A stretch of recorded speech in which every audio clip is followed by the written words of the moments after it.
Salam sejahtera di dalam kasih Tuhan Yesus Kristus untuk saudara-saudaraku sekalian. Judul renungan hari ini, bangkit dalam kelemahan. Firman Tuhan yang mendasari diambil 2 Korintus pasal 12 ayat 9a yang demikian bunyinya.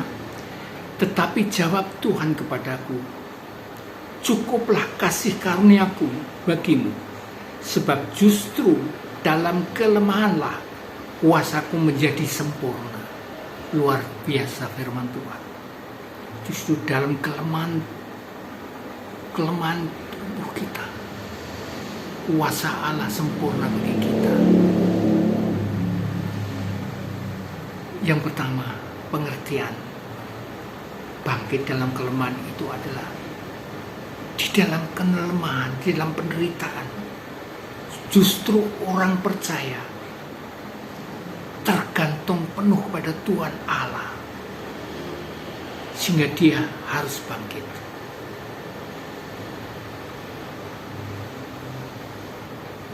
Bagian yang kedua, makna dalam kelemahan kuasaku sempurna itu apa?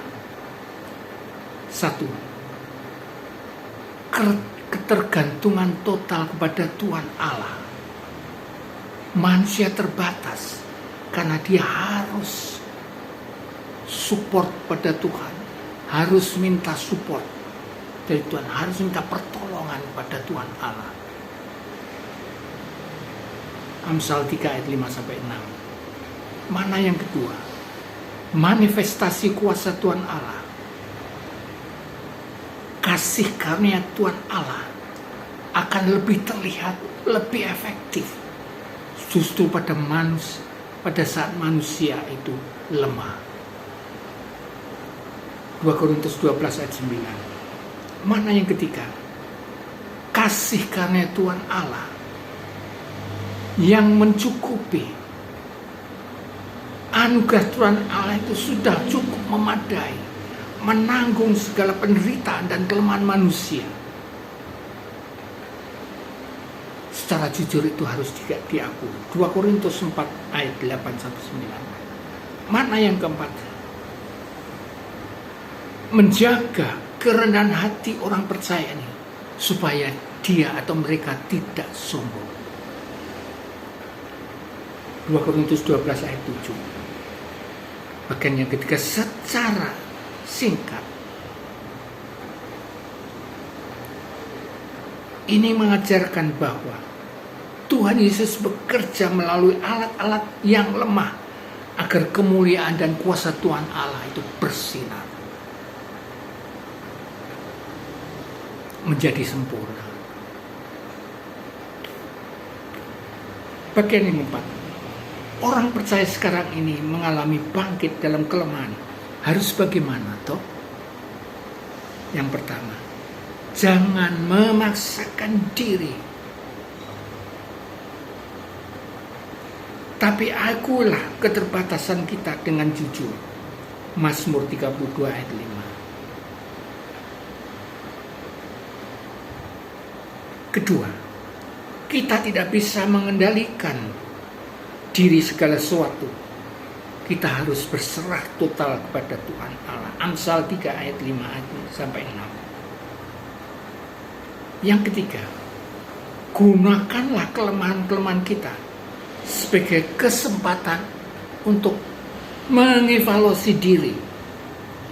Prioritas apa sebenarnya yang kita utamakan saat ini melalui kelemahan kita. Mazmur 119 ayat 6-7.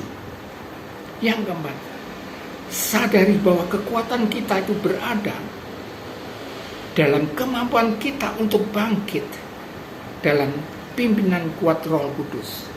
Amsal 24 ayat 16. Yang kelima, akui bahwa kita tidak bisa mengubah hati orang lain. Oleh karena itu harus kita mengasihi agape tanpa syarat, walaupun pada setiap orang, pada Tuhan Allah dan alam semesta. Yang keenam, kasih karena Tuhan Yesus tidak bisa bekerja.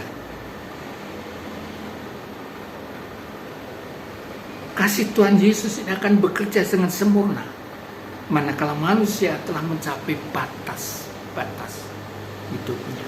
2 Korintus 12 ayat 9. Sekarang sebagai kesimpulan saudara, kesimpulan yang pertama, gunakan waktu itu untuk memperdalam iman. Waktu penderitaan kelemahan ini untuk memperdalam iman kita, supaya kita tabah dan mengharapkan hanya kepada Tuhan Yesus secara abadi. Kesimpulan yang kedua, daya tahan dan ketenangan ini di tengah penderitaan menjadi kesaksian, justru menjadi kesaksian untuk dunia. Ini kesempatan kita untuk bersaksi dalam kelemahan.